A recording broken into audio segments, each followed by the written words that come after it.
Satnam. So now I'm continuing to discuss the second chakra. I've just talked about the first, and now we're talking about Svatisthana, which is the second chakra at the sacral, just below the navel, for a little bit, 2 inches below the navel. So that one is your orange spinning wheel of light now, of consciousness.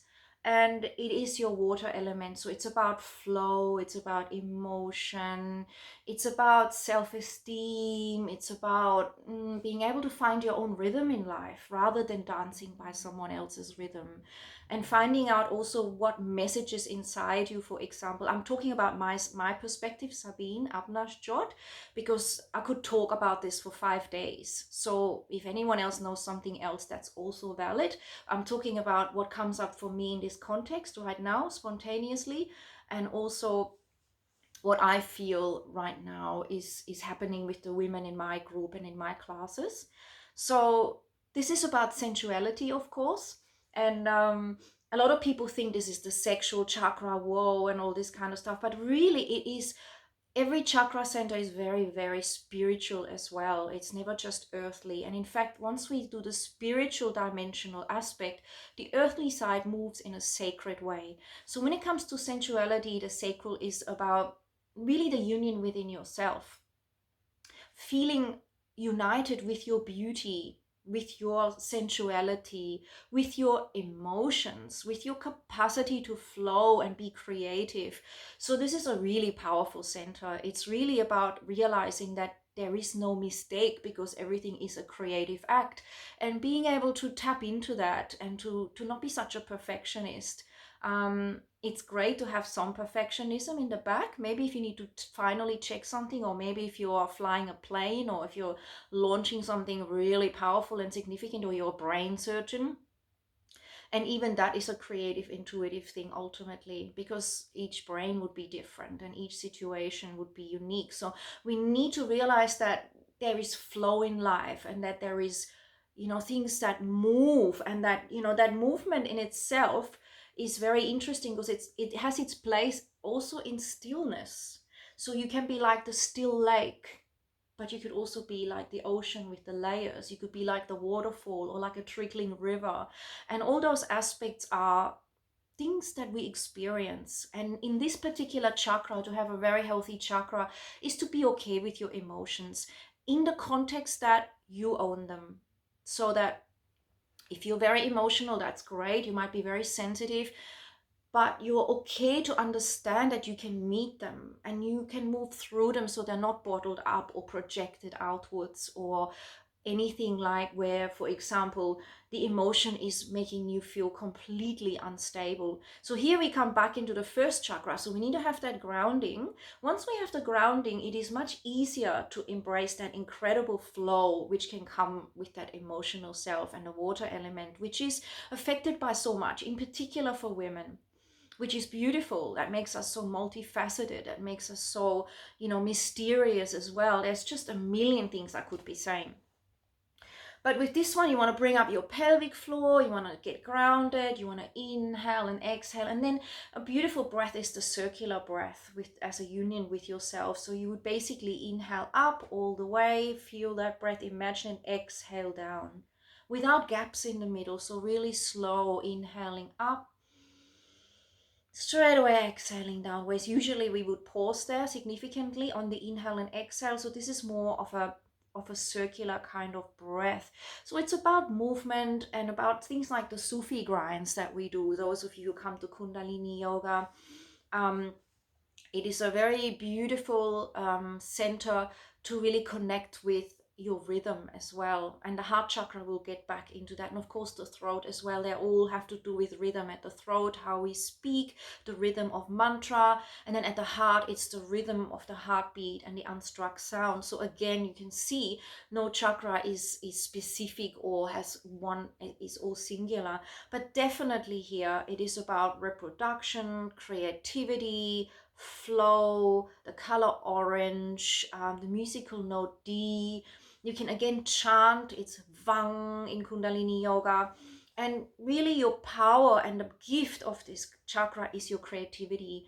And you'll know it when you're in it, because you'll just feel so amazing. And for women, it's very strong, because we are the ones that give birth. We are the ones that are meant to be able to look after 10 kids running in 10 directions, pretty much, with different psychologies and different needs and ages. So we are wired, and as we've evolved through the ages, that has been a survival mechanism too. So the more creative we are, the more successfully we would have raised families, and the more we would have had a joyful life, because everything is creativity. The relationship with your partner, with your kids, the way you cook, the way you garden, the way you do research, the way you interact with your boss, the way you dress yourself, the way you deal when something goes wrong. It's all creativity. And as much as there be logic woven in, it still comes from a creative perspective as well.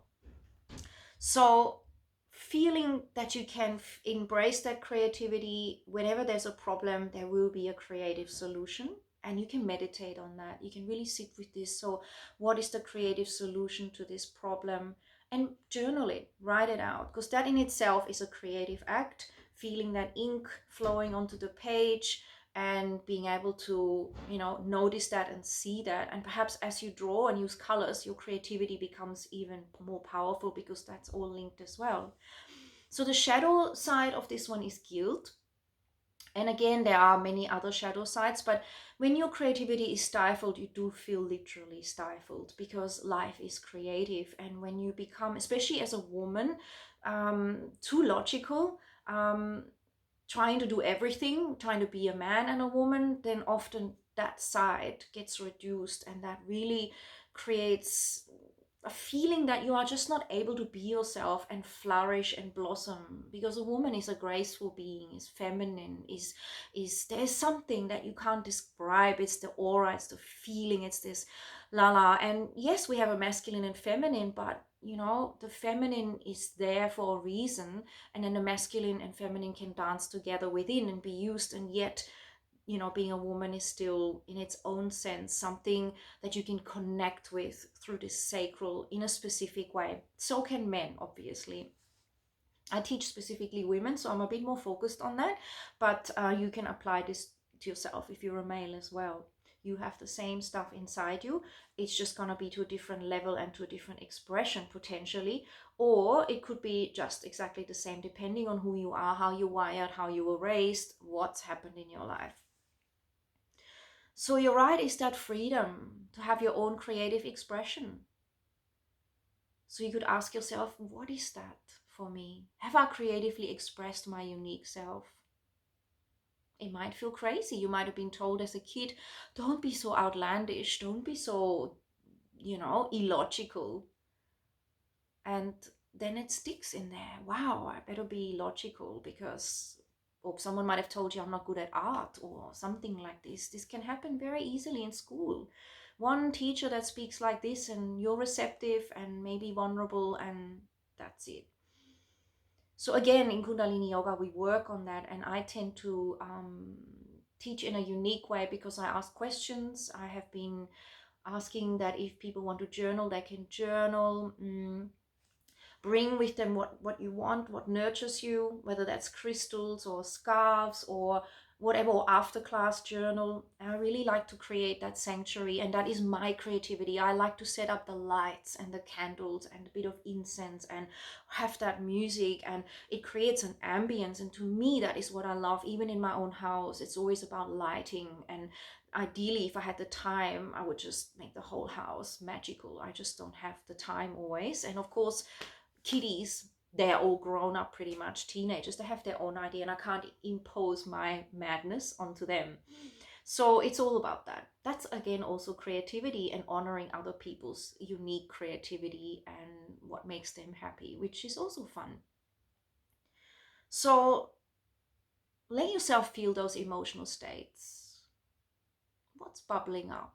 And the fears that you have the most about yourself, whether you're feeling jealous, annoyed, angry, whatever those emotions are that maybe you don't like to embrace, just embrace them for a moment, even if you can. Write them down, yes. I get jealous. Yes, I get annoyed. Yes, I get cranky. Yes, I have high expectations. Yes, I don't know, whatever it is. Look, millions of emotions. You could just look up and Google emotions on a Google search and look at the ones that resonate. That, you might feel disenchanted, discontented, confused a lot, or maybe you feel overridden or not heard, or there's just so many. Google that, and maybe write down a list of emotions, and then circle the ones that you tend to feel a lot, or the ones that you suppress, and then just ask in your prayers or in your meditation, allow me to uplift that, to feel that, to embrace that, because that's the healing. When you keep it bottled up, it creates a block in energy, and that's where problems then arise. So really, it sounds simple, and I know it's not always easy, but it's really about just sitting there by yourself and just meeting that. I've noticed when I've had to face a feeling, I can't reach anyone, and I have to sit in it. And then when I sit in it, I realize it's just energy. Actually, my resistance is more of a problem than anything. So I take a few deep breaths, relax my shoulders, relax my whole body. There's no tension anymore, just keeping it open. And okay, I'm feeling everything, feeling it. And you want to maybe get away from that. You're kind of thinking, God, I hope this finishes. But it's never going to kill you, even though the mind has made it up to such a degree that you feel, oh my goodness, this could be so agonizing. I won't be able to go to work tomorrow. But it's really a death of the ego. And it's really maybe a release of a long-term pattern.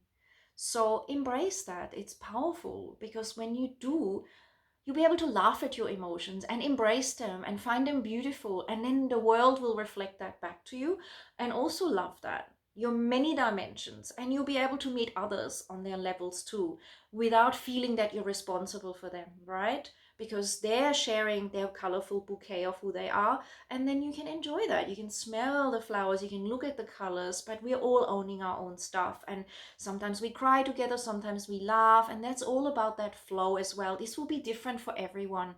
Just like each Kundalini class will be different for everyone. The main part that I encourage is that you feel grounded and trust yourself, discern everything yourself. Whatever I'm saying, discern that too. It is got to resonate with your being, and wherever you're at. I have no idea where you're at.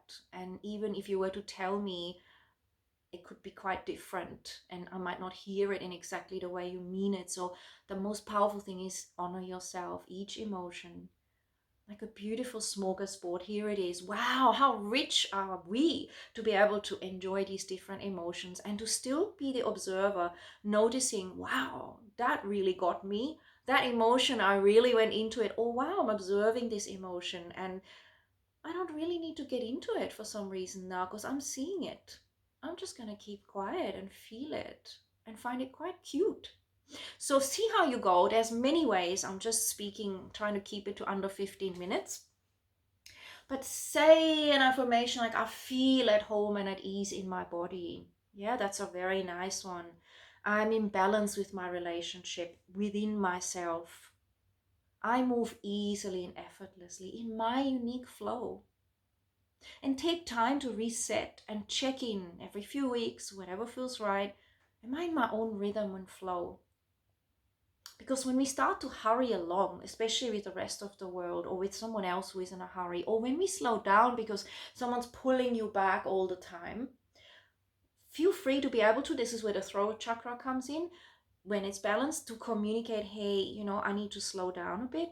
Or, hey, I really want to move a little bit quicker. Is that all right? Because that will make me feel I've got more this groovy thing going. And, we all go through times when we're really groovy and flowing and everything is easy.